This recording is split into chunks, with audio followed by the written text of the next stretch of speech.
Bakit nga ba maraming natatakot sa rejections?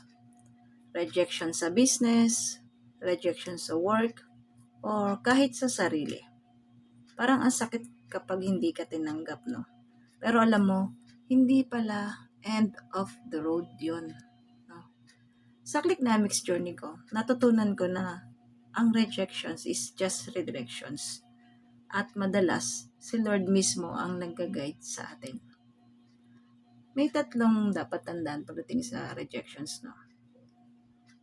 Una, tumitibay ka. Ang bawat no, naririnig mo, mas nagiging matatag ka. Pangalawa, natututo ka. Ginagamit mo kasi yung mga feedback para mas gumaling ka sa susunod. Pangatlo, may plano si Lord. Hindi lahat para sa iyo ngayon. Kasi may mas magandang darating bukas. Kaya friend, huwag matakot sa rejections. Yakapin mo kasi kasama yan sa growth mo, sa business, at sa plano ng Diyos para sa iyo.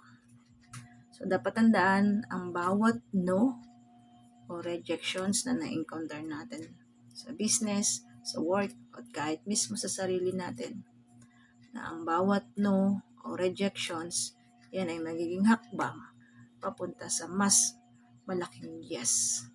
Kaya dapat tatandaan mo.